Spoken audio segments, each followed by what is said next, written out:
I've always been a logical and curious kind of person. I mean, that's just my personality. I remember when I was little, my parents gave me an electric train for Christmas.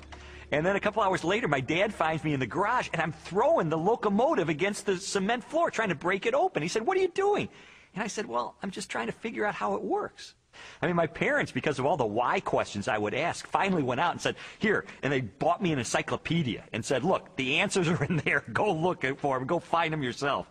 I mean, that's just the way I was. And so I guess it's natural that I would become a journalist, because journalists are looking for facts, they're looking for evidence, they're looking for data, they're looking for something that they can publish in the paper and have confidence it is true.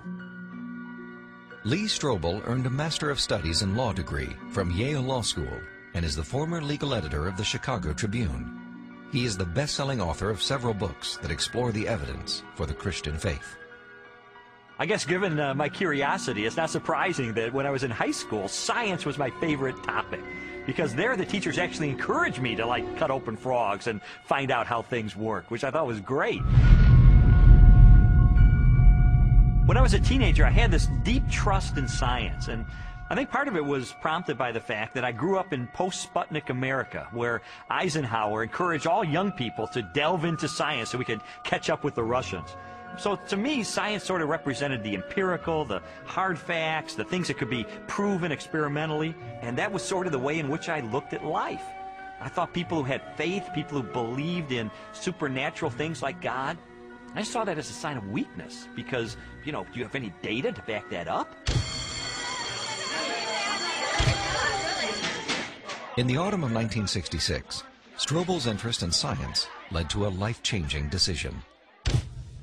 I can take you back to the exact spot where I was sitting. It was in the third floor, overlooking the asphalt parking lot. I was in the second row, the third chair from the front, when my biology teacher recounted in great detail this experiment that had been conducted in the early 1950s at the University of Chicago. This experiment that impressed Strobel so deeply was one of the most famous in the history of science. In 1953, Stanley Miller, a graduate chemistry student, tried to demonstrate how life first emerged on Earth. Miller attempted to reproduce the Earth's early atmosphere. He pumped hydrogen, methane, ammonia, and a small amount of water vapor into a maze of glassware. Then sparked the gases with electrical discharges to simulate lightning. After 5 days, he discovered what he had hoped for: a few simple amino acids, the basic building blocks of living organisms, had collected in the dark residue at the bottom of the glass. Many hailed Miller's experiment as proof that essential components of life could have formed in the oceans of the Earth billions of years ago. The philosophical implications of Miller's experiment were instantly obvious to me. And for me, it was a eureka moment, because I heard this and I thought, wait a minute. If you can show scientifically that life can emerge without any outside assistance, if life can emerge just from naturalistic circumstances, then God was out of a job. From there, the acceptance of Darwinian evolution, and full-blown atheism for that matter, was pretty easy. Because if living organisms could emerge by themselves out of this primordial soup without the assistance of any kind of a god or supernatural intervention, then they certainly could develop naturally over the eons into more and more complex creatures, just as Charles Darwin theorized in his book On the Origin of Species. As Strobel embraced Darwinism and its atheistic implications, he was surprised to discover that many Christians believed their faith was compatible with Darwinian evolution. There's no way you can harmonize neo-Darwinism with Christianity. I could never understand Christians who would say, well, you know, I believe in God, and yet I believe in evolution as well.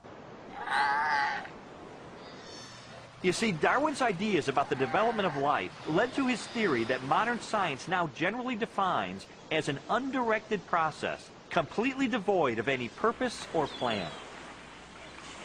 Now, how could God direct an undirected process? How could God have purpose and a plan behind a system that has no plan and no purpose? It just does not make sense. Didn't make sense to me in 1966, and it doesn't make sense to me now. In 1972, Lee Strobel married Leslie Hurdler. 5 years later, Leslie, an agnostic, became a Christian. And I thought, this is divorce. This is going to be the end of our marriage. But all the negative things I expected to happen in her as a result of her newfound faith, they didn't happen. And instead, I saw positive changes in her values and her character and the way she related to me and the children. And I thought, wait a minute. She is attributing this to God. And I don't believe God exists.